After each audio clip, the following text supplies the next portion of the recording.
ONGC को लेकर, oil and gas को लेकर, कि नए वेल से जो गैस का आवंटन होगा वो 20% महंगा होगा, एपीएम पर 20% का प्रीमियम की बात आ रही है।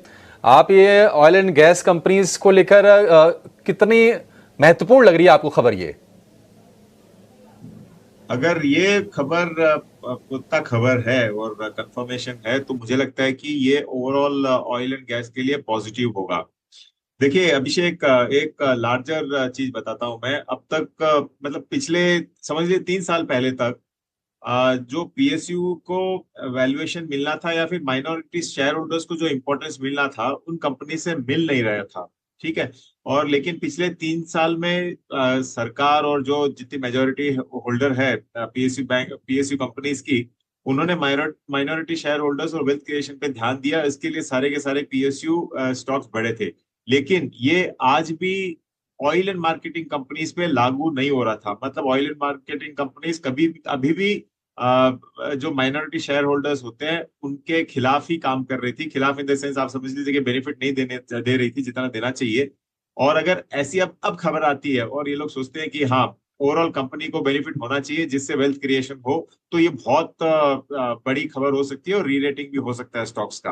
तो मुझे लगता है कि oil and marketing, oil and gas और पर्टिकुलरली ऑयल मार्केटिंग कंपनीज, इन सब पे आपको ध्यान देना चाहिए। पॉजिटिव खबर है ये। पॉजिटिव खबर है ये। एक टेक्निकल व्यू भी ले लेते हैं।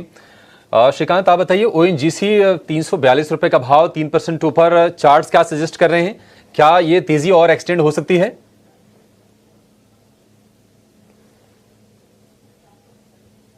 सॉरी, बिल्कुल। तो देखिए ओएनजीसी में जो ये स्पेसिफिक न्यूज फ्लो आया है, उस न्यूज फ्लो के बेसिस पे तो मुझे लगता है कि ये इसके लिए काफी अच्छा न्यूज है।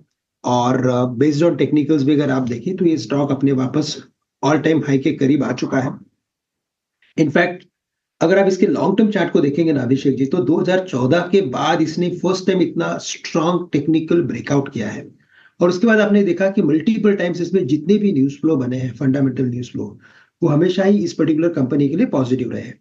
हमें लगता है कि ये स्टॉक कम से कम यहाँ से 355 के लेवल्स कम से कम दिखा सकता है। तो अगर कोई ट्रेडिंग पोजीशन हो तो उसे उन लेवल्स तक पकड़ के रखें। बट अगर कोई इन्वेस्टमेंट की अगर आपके पास डिलीवरीज पड़ी है तो मुझे लगता है कि यहाँ से स्टॉक कम से कम 400 से लेकर 420 के लेवल्स दिखा सकता है। तो बेस्ड ऑन टेक्निकल्स हमें लगता है कि स्टॉक काफी स्ट्रॉन्ग फॉर्मेशन में है, इसमें बने रहे।